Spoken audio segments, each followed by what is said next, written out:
In the cool pre-dawn hours of May 12, 1981, a state-of-the-art Learjet 35, gleaming under the runway lights of San Francisco International Airport, prepared for a journey into paradise.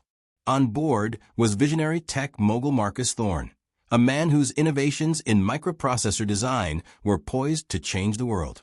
With him were his wife Eleanor, a celebrated artist, and their 8-year-old daughter, Lila, clutching a worn teddy bear as she peered out the small oval window at the sleeping city. Their destination was a private island near Hawaii, a well-deserved respite from the relentless pace of Marcus's burgeoning empire. The flight plan was simple, a straight shot across the vast blue expanse of the Pacific.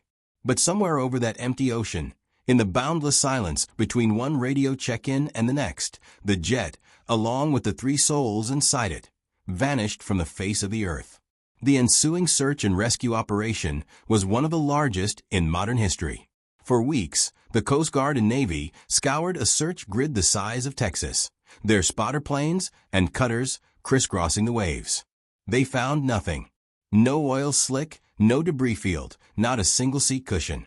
The absence of evidence was itself a haunting mystery. There had been no mayday call, no sign of distress. The jet was equipped with the most advanced avionics of its time, flown by 2 veteran pilots with spotless records. In the end, with no wreckage and no answers, the official investigation came to a grim, unsatisfactory conclusion. The National Transportation Safety Board reluctantly theorized that the Learjet had encountered a sudden, brutally violent, and unforecasted microburst at high altitude, causing an instantaneous, catastrophic breakup that left no traceable debris. The case was closed, filed away under probable cause, weather phenomena. For the families left behind, there was no closure, only a gaping void of unanswered questions. And for a young, newly minted NTSB investigator named David Harris, who had followed the news with obsessive interest, the Thorne disappearance became a formative ghost story, a symbol of the terrifying mysteries the sky could still hold, a file that felt not so much closed as it was abandoned. The world moved on. Marcus Thorne's company was absorbed by a competitor, and the tragedy faded from the headlines into the quiet archives of aviation lore. The Blue Pacific kept its secrets locked away in its dark, crushing depths. But 19 years later, in the silent, sunless world a mile beneath the waves, an entirely unrelated chain of events was about to dredge that secret back into the light. The U.S. Navy nuclear submarine USS Asheville, on a deep-sea training exercise in the Cortez Bank, a treacherous, largely uncharted region of underwater mountains and trenches far north of the Thorne jet's flight path, was running sonar drills. The mission was routine, a test of new mapping software in one of the ocean's most challenging environments. Deep within the submarine's hull, where the only light came from the glow of instrument panels, a young sonar technician frowned, his eyes fixed on a strange return blooming on his screen. It was not the soft, organic shape of a whale, nor the jagged, familiar signature of a rocky outcrop. It was sharp, metallic, and utterly out of place in this desolate underwater landscape. The signature was too large for a discarded shipping container, too modern for a Spanish galleon. The commander, intrigued by the anomaly, ordered the deployment of a remotely operated vehicle, a small, tethered submersible named Deep Sea, equipped with powerful lights and high-resolution cameras. The ROV was lowered from the submarine's torpedo bay, its fiber-optic umbilical cord spooling out as it descended into the crushing blackness. The pressure at that depth was immense, a hostile world where no light had penetrated for millennia. The ROV's thrusters hummed, pushing it through the frigid water toward the sonar contact. On the monitors in the Asheville's control room, the crew watched the grainy, blue-tinted feed. For minutes, there was nothing but marine snow, the slow, endless drift of organic detritus. Then, a shape began to resolve itself from the gloom. The ROV's lights, powerful as they were, seemed to be swallowed by the sheer scale of the object. It was a wing, mangled and twisted, but unmistakably the wing of an aircraft. The ROV pilot maneuvered closer, his movements slow and deliberate. The beam of light traveled along the fuselage, a long, white tube impossibly preserved in the cold, oxygen-poor water. The paint was peeled in places, revealing the bare aluminum beneath, but the form was intact. The camera panned towards a tail, and the control room fell silent. Illuminated in the stark, white glare of the ROV's lights, a series of numbers and letters were clearly, hauntingly visible. N35MT. A quick check against the FAA's registry of missing aircraft confirmed the impossible. They had found the Thorn jet. It had come to rest in a deep-sea trench, over 500 miles north of its intended flight path, in a place no one had ever thought to look. The ocean had finally given up its dead, and in doing so, it had just reopened one of the most baffling cold cases in aviation history. The news of the discovery sent a jolt through the quiet halls of the National Transportation Safety Board. For most of the current staff, the Thorn disappearance was a legend, a case study from a bygone era. But for David Aris, now the NTSB's lead investigator for major accidents, the name was a specter from his past. He was in his office, a space cluttered with technical manuals and twisted pieces of metal from a dozen different crash sites, when the preliminary report from the Navy landed on his desk. He saw the tail number, N35MT, and the world seemed to narrow around him. The memory was instantaneous and vivid, a younger version of himself, poring over the initial reports in 1981, frustrated by the lack of evidence, convinced that the simple weather explanation was a placemat over a much deeper hole. That case had burrowed under his skin, a professional irritant that never quite went away. He had always felt it was a shoddy, incomplete conclusion, an easy answer for an impossible question. Now, the impossible had happened. The jet had been found. He stood up, walked to the window, and looked out over the city. But he wasn't seeing the traffic or the buildings. He was seeing a ghost plane falling from a dark sky.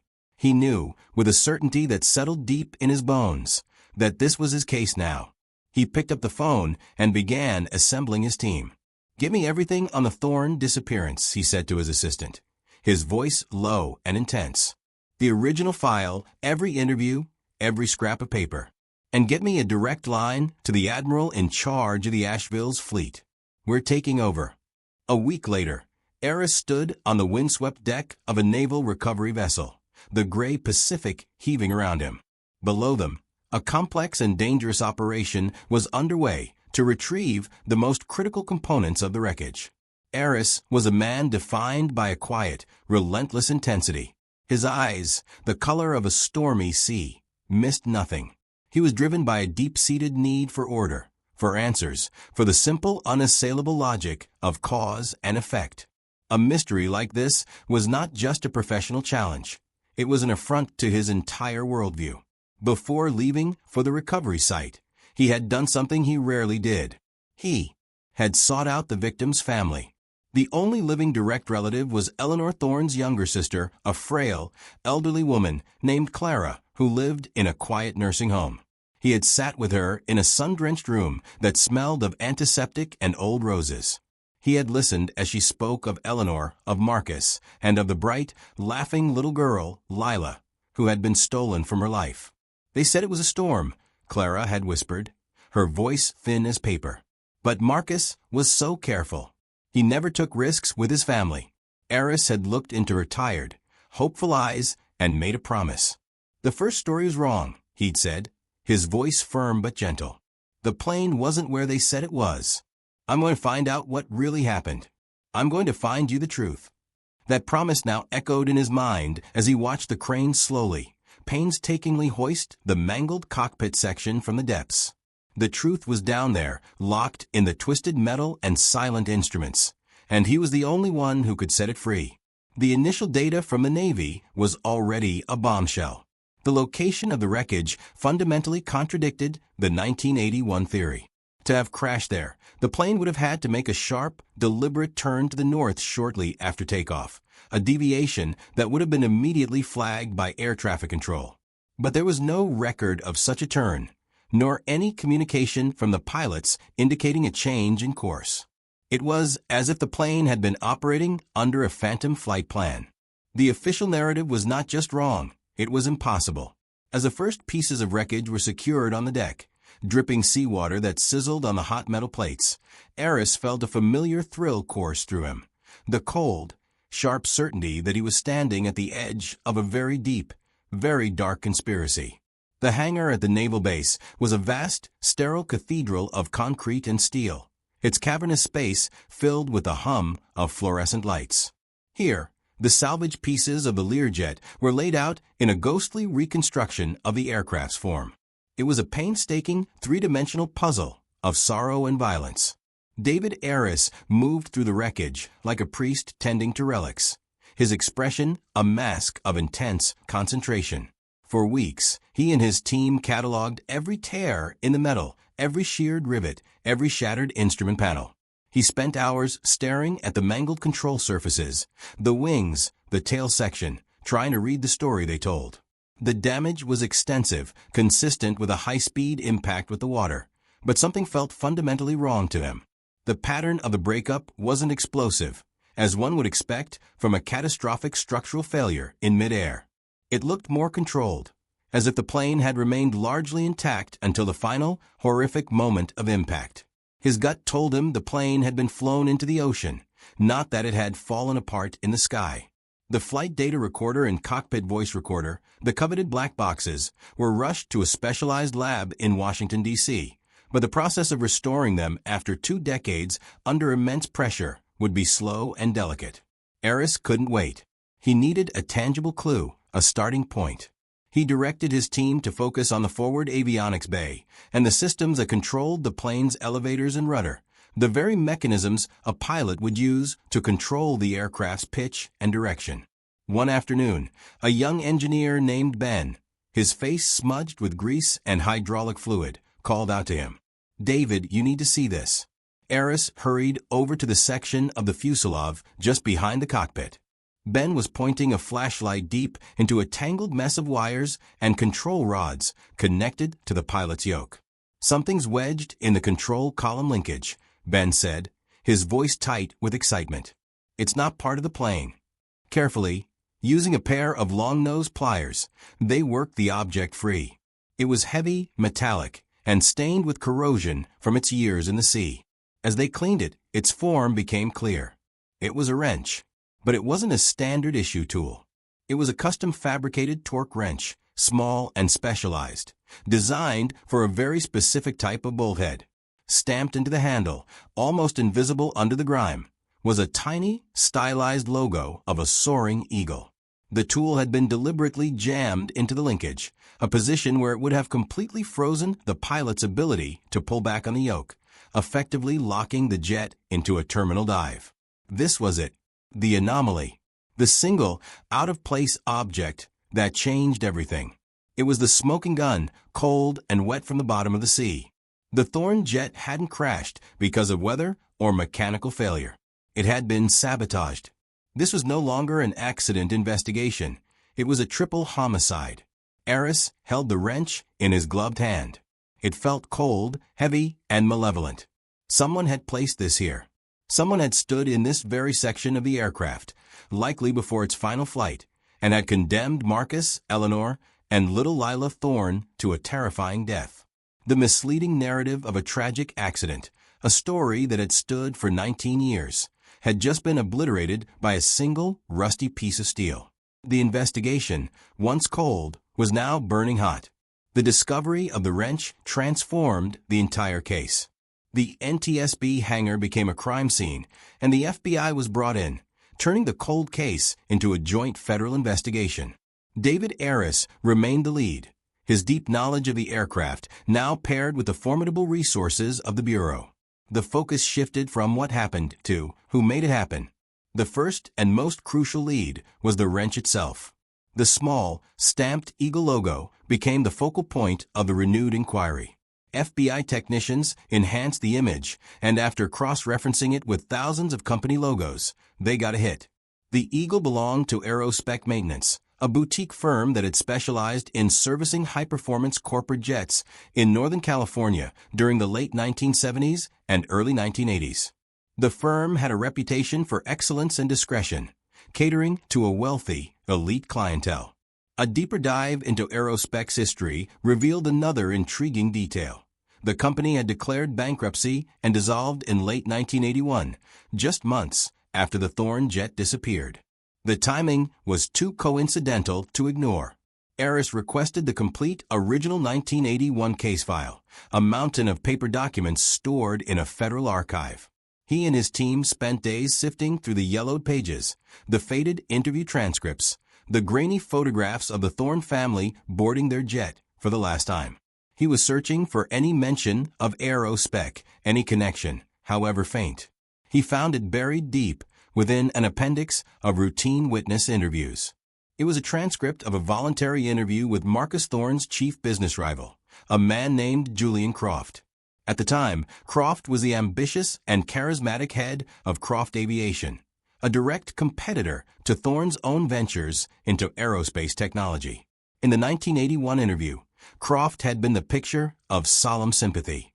He spoke eloquently about the inherent risks of pushing the boundaries of aviation, subtly suggesting that Thorne's experimental avionics might have been a factor. He offered his condolences and his company's resources to the search effort. He was dismissed as a witness and never spoken to again. But what caught Eris's eye was a single line at the end of the report, a biographical note added by the original investigator. Mr. Croft's personal and company aircraft are serviced by Aerospec Maintenance. A cold knot formed in Eris's stomach. He pulled up a current file on Julian Croft. The man was no longer just a business rival. He was an icon. After Thorne's disappearance, Croft Aviation had boomed, eventually absorbing what was left of Thorne's company. Over the next 2 decades, Julian Croft had become one of the wealthiest and most respected figures in the tech and philanthropy worlds. He was a celebrated patron of the arts, a benefactor to hospitals, a man whose name was etched onto university buildings. He was the quintessential hidden-in-plain-sight villain, shielded by a fortress of wealth and public adoration. Eris stared at the 2 files side by side, the 1981 transcript of the concerned rival and the 2000 biography of the beloved philanthropist. His intuition, the gut feeling that had guided him through countless investigations, began to scream. Croft had the motive. Thorne was his primary competitor. He had the means. His preferred maintenance company was the source of the sabotage tool. And he had the opportunity, access to the tightly knit world of private aviation. It was circumstantial, thin, and 2 decades old. Any other investigator would have dismissed it. But Eris trusted the cold feeling spreading through his chest. He was looking at the face of his killer. Julian Croft lived on a sprawling multi-acre estate in the hills overlooking Silicon Valley, a modern fortress of glass and stone designed to both impress and intimidate. Eris, accompanied by a senior FBI agent, drove through the imposing gates, the quiet crunch of their tires on the gravel driveway the only sound in the perfectly manicured landscape. They were operating under the pretext of a general re-interviewing of all persons connected to the original case, a standard procedure. Croft, now in his late 60s, greeted them at the door himself.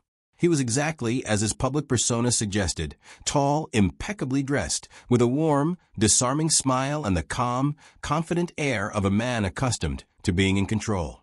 He led them into a vast study with floor-to-ceiling windows that offered a panoramic view of the bay. "A terrible business this," Croft said, his voice a well-practiced baritone of sincere regret, dredging up such a painful memory. Marcus was a brilliant man, a tragic loss. He was a perfect portrait of helpfulness, answering their questions with thoughtful, detailed responses. He recounted his professional rivalry with Thorne as a spirited but respectful competition. He offered a rock-solid alibi for the day of the disappearance, backed by calendars and associates, placing him in a series of board meetings hundreds of miles away. On the surface, it was a dead end. The man was polished, prepared, and seemingly untouchable. But Eris was not listening to the words. He was watching the man. He was observing the slight, almost imperceptible tightening around Croft's eyes when Thorne's name was mentioned, the way he subtly controlled the conversation, guiding it away from technical specifics and toward broad, philosophical musings on fate and tragedy. Eris let his gaze wander around the room, taking in the expensive art, the leather-bound books. His eyes settled on a corner of the study that had been converted into a small, immaculate workshop. A set of vintage high-precision tools was displayed in a glass case like museum artifacts. It was the collection of a true enthusiast, a man who didn't just command an aviation empire, but who understood and loved the mechanics of it. Eris's intuition flared again. It was the intuition over logic device firing in his mind. He decided to take a risk, to deviate from the script. "Mr. Croft," Eris said, his tone casual, "I was looking at the specs for the Learjet 35's engine, the Garrett TFE 731. We have a theory about a potential vulnerability in the fuel control unit, specifically with the torque calibration on the main mounting bolts from that era. As a man who knows these engines, do you recall any service bulletins on that?" It was a highly technical, obscure question, a piece of deliberate bait. A normal executive would have deferred, pleaded ignorance of such minute details from 20 years ago. But Croft's eyes lit up with the faint, arrogant pride of an expert who has been challenged. He couldn't help himself. The TFE 731-2, he responded immediately, a small, knowing smile playing on his lips. "An excellent engine, but you're right to be suspicious of the FCU mounts. The factory torque spec was too low. Any good mechanic knew to over-tighten them by about 10% using a custom-calibrated wrench to prevent vibrational slippage at high altitude." He had taken the bait. His answer was too fast, too precise, too deeply ingrained. It was the knowledge of a hands-on mechanic, not a CEO. Eris simply nodded, his face betraying nothing. But inside, a critical piece of the puzzle had just clicked into place. As they left the estate, the FBI agent turned to Eris. "Well, that was a bust. The guy's got an alibi for his alibi." "No," Eris said quietly, his eyes fixed on the receding mansion in the rearview mirror. "We just found our man." He now had a powerful motive. His team, digging into Croft's financials from 1981, had uncovered a bombshell that had been buried for 2 decades. Just days before his disappearance, Marcus Thorne had initiated a secret, hostile takeover of Croft Aviation. The deal was all but done. Thorne's vanishing act didn't just remove a competitor. It single-handedly saved Julian Croft from financial ruin and public humiliation. The unveiling had begun. Layer by layer, the pristine image of the philanthropist was beginning to peel away, revealing the desperate, ruthless predator beneath.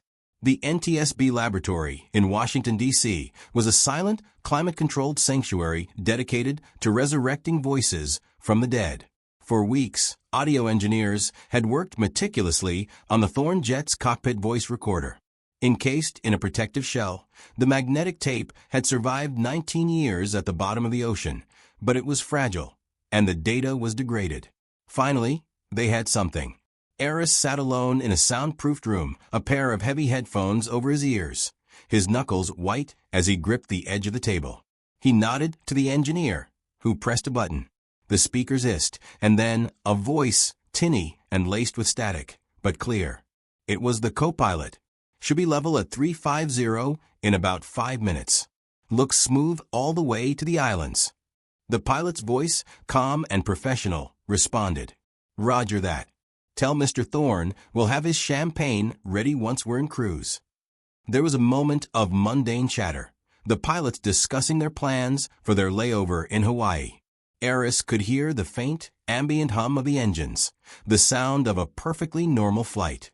He then heard a third, much smaller voice. It was Lila Thorne. "Daddy, can I see the clouds from up here?" she asked, her voice bright and innocent. Marcus Thorne's voice, warm and paternal, answered her. "Just a few more minutes, sweetie. Then you can come up and be my co-pilot." The casual, happy domesticity of the moment was almost unbearable. Eris closed his eyes, his jaw clenched tight. Then the tape changed. There was a sudden, violent lurch, the sound of unsecured items crashing against the cabin walls. The pilot's voice was suddenly sharp, filled with alarm. What the hell was that? Autopilot's disengaged. The co-pilot's response was strained, panicked. "I have the yoke. It's stuck. I can't pull back. We're nosing over." The audio filled with a rising chorus of alarms, the high-pitched shriek of the overspeed warning, the deep, guttural stall horn. The pilots were grunting with effort, fighting a battle they couldn't win. "Mayday, mayday, mayday," one of them yelled, his voice breaking with terror. "We're in an uncontrolled dive. The controls are jammed. I can't." His voice was cut off by the horrifying sound of groaning metal and a final, deafening roar as the jet disintegrated upon impact with the water. In the last horrifying seconds, underneath the mechanical screams of the dying aircraft, Eris could hear the faint, terrified cries of the little girl. The recording ended in abrupt silence. Eris took off the headphones, his hands shaking. He sat in the silence of the room for a long time, the ghosts of the Thorne family filling the empty space around him.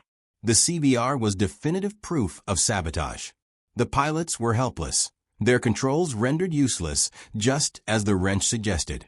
But as horrific as it was, the tape held one more secret. The audio engineer, a young woman with a preternatural ear for sound, had isolated a faint, unusual noise in the background, occurring in the moments just before the chaos began. It was a rhythmic, mechanical clicking, a sound that didn't belong to any of the aircraft systems. She played the isolated loop for Eris. Click-clack, click-clack, click-clack. It was a clean, precise, metallic sound. Too slow for a relay switch, too sharp for an engine component. "What is it?" Eris asked, leaning closer to the speaker, the strange rhythm imprinting itself on his brain. The engineer shook her head. "I have no idea. It's not part of the plane's ambient noise. It sounds like something was in the cockpit with them." Eris had the engineer put the sound file on a small digital player. For the next 2 days, he listened to it endlessly, the haunting, rhythmic clicking becoming the soundtrack to his investigation. It was the last piece of the puzzle, the key he knew would unlock everything, but its meaning remained maddeningly out of reach. He paced his office, the sound playing over and over, a ghost's heartbeat from 19 years ago. He knew he had to get closer to Croft again. He needed to see the man in his own environment to find the source of that sound. Armed with a new pretext, a follow-up question about Aerospec's old maintenance logs, Eris arranged another meeting, this time bringing along a senior FBI agent with a warrant in his pocket, ready to be executed if the opportunity arose. They met Croft in the same magnificent study. The philanthropist was, once again, the picture of cooperative grace, though Eris detected a flicker of irritation in his eyes, the annoyance of a king being pestered by commoners. Croft stood by his fireplace, a grand marble construction, and answered their questions with practiced ease. Eris kept the conversation flowing, guiding it, circling his prey. He watched Croft's every move, his every gesture, listening not just to his words, but to the sounds of the room. The air was still, the house preternaturally quiet. And then it happened. As Eris asked a particularly pointed question about who signed off on the Thorne jet's final pre-flight inspection, Croft exhibited a nervous tic. He reached up to the mantelpiece, picked up a large, ornate, gold-plated antique pocket watch, and began to wind it. A series of sharp, rhythmic clicks filled the silent room.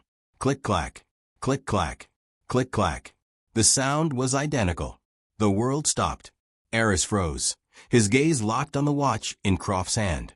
The sound from the CVR, the sound he had been listening to for days, was the winding of this exact watch. The realization struck him not as a thought, but as a physical blow, a wave of ice-cold adrenaline that took his breath away. Croft wasn't just the mastermind who had ordered the hit from afar. He had been there. He was on the plane. The entire scenario replayed in Eris's mind with stunning, horrific clarity. Croft, using his connection to Aerospec, must have gained access to the plane before the flight, perhaps posing as a final check technician. He planted the wrench in the control linkage. But he didn't leave. He stayed on board for the first leg of the flight, a silent passenger in the cabin. The strange, northerly deviation from the flight path suddenly made perfect sense. It wasn't the Thorne's route. It was Croft's escape route. He had directed the pilots on a new course, one that would take them over a specific pre-planned drop zone. In the cockpit, just before they reached the point of no return, he had wound his watch, a nervous habit, a final check of the time before enacting his plan. Then he must have slipped out of the cabin, bailed out with a concealed parachute, and drifted down into the dark, empty ocean to be picked up by a waiting accomplice. He had left the Thorns and their pilots to fly on, oblivious, for a few more minutes, until the moment they tried to level off and discovered they were already dead. Eris looked at Croft, who had just finished winding the watch, and had tucked it back into his waistcoat pocket, oblivious to the cataclysmic revelation he had just triggered. The FBI agent beside Eris saw the look on his face, the sudden, absolute certainty. He gave a subtle, almost imperceptible nod. Eris met the agent's eyes and gave one back. The hunt was over. It was time to close the trap. "Mr. Croft," Eris said, his voice dropping to a low, cold register that cut through the room's warm ambience. "We have a search warrant for this property." Croft's smile finally vanished, replaced by a mask of cold fury. "On what grounds?" he demanded, his voice losing its polished charm. "On the grounds of triple homicide," Eris replied, his eyes never leaving Croft's. The search was methodical and swift. While a bewildered and protesting Julian Croft was detained by two agents in his study, Eris and the rest of the team went straight to a large, steel safe concealed behind a bookcase. Croft refused to provide the combination, but a specialized FBI team had it open in under an hour. Inside, nestled between stacks of bearer bonds and foreign currency, was a small leather-bound logbook. It looked like a pilot's log, but its contents were far more sinister. It was a parachute jump log. Most of the entries were dated from the 1970s, detailing military and recreational jumps. But there was one entry, dated May 12, 1981, with coordinates that corresponded exactly to the area where the Thorn jet had been found. The entry was crudely falsified to look like a training jump over land. Deeper in the safe, they found the final, damning piece of evidence, a folded, brittle aeronautical chart. It was the flight plan for N-35MT, San Francisco to Hawaii. But drawn over it in faded red ink was a second route, a sharp turn north, leading directly to the jump coordinates noted in the logbook. The route was marked with precise timings and altitudes. It was Croft's escape plan. Eris took the chart and the logbook and walked back into the study. He laid them on the polished mahogany desk in front of Croft. The older man stared at the items, the color draining from his face. The arrogance, the confidence, the carefully constructed facade he had maintained for 19 years crumbled to dust in an instant. He looked from the evidence to the cold, unwavering eyes of David Eris, and he knew it was over. There were no more lies to tell, no more layers to hide behind. The truth, dredged up from the bottom of the sea, was laid bare on his desk. Croft slumped back into his expensive leather chair, a long, slow sigh escaping his lips. It was not a sigh of remorse, but of resignation. The game was up. "You're a very clever man, Mr. Eris," Croft said, his voice suddenly flat, devoid of all emotion. And then the confession began. It was not a torrent of guilt or a desperate plea for understanding. It was a clinical, matter-of-fact debriefing, delivered with the chilling detachment of a sociopath recounting a successful business transaction. He explained how he had used an old contact at Aerospec, a mechanic deep in gambling debt, to get him access to the Thorn jet an hour before takeoff. He described, with a hint of pride, how he had personally wedged the custom wrench into the control linkage, a spot he knew would be missed in a standard pre-flight check. It was an elegant solution, Croft said, looking at Eris as if expecting him to appreciate the technical artistry of the murder. Simple, effective, and untraceable. Or so I thought. He recounted how he had boarded the plane, telling the pilots he was a last-minute guest of Thorn's, an FAA official doing a ride-along. He told them a cover story about needing to divert for an atmospheric reading, guiding them onto his pre-planned northern route. He described the parachute harness concealed beneath his suit, the small, high-altitude rig he had assembled himself. Thorn was a problem, Croft stated, his voice as cold as the deep ocean. He was going to destroy everything I had built. He saw business as a game. I saw it as a war. In war, you eliminate the threat. It's not personal, it's a strategic necessity. Eris felt a wave of revulsion. "There's a child on board," he said, his voice tight. Lila Thorn was 8 years old. Croft waved a dismissive hand. "Unfortunate. A loose end. The cost of doing business. I heard her crying in the back, as I was preparing to jump. It was a minor, momentary distraction. He spoke of his jump into the blackness, the roar of the Learjet's engines fading above him as he fell towards the cold, waiting sea. He described the rendezvous with a fishing boat, manned by the same mechanic he had blackmailed, and his seamless return to his life, where he played the part of the grieving rival. There was no remorse in his words, no flicker of humanity in his eyes. Only the profound, chilling narcissism of a man who believed he had every right to extinguish 3 lives for the sake of his own ambition. The confession was a glimpse into a soul so dark, so empty, that it defied comprehension. The arrest of Julian Croft sent a seismic shockwave through the worlds of technology, finance, and philanthropy. The revered icon was revealed to be a monster, his name stripped from the buildings and charity wings it had once adorned. The headlines were a firestorm of disbelief and horror, the public forced to confront the terrifying truth that evil can wear the most respectable of masks. For David Aris, the media frenzy was just noise. His work was not done until the final ghost was laid to rest. A few weeks after the trial, where Croft was convicted on all counts and sentenced to life in prison without parole, Aris drove back to the quiet nursing home. He sat once more with Clara, Eleanor Thorne's sister, in the sun-drenched room. He told her everything, sparing her the most gruesome details of the CVR, but giving her the truth she had been denied for 19 years. He explained the sabotage, the motive, the cold-blooded confession of the man who had pretended to be her family's friend. Clara listened in silence, tears streaming down her wrinkled face. They were tears of sorrow, but also of release. The not knowing, she whispered, had been its own kind of prison. Aris reached into his pocket and pulled out a small, velvet pouch. He handed it to her. Inside was a small silver locket, tarnished and dented from its time in the abyss, but now carefully cleaned by the NTSB lab. On its surface was a single engraved letter. L. It was Lila's. "We found this in a wreckage," Aris said softly. "I wanted you to have it." Clara clutched the locket to her chest, her frail body shaking with sobs. It was a tangible piece of her niece, a final, heartbreaking connection. The long winter of uncertainty was finally over.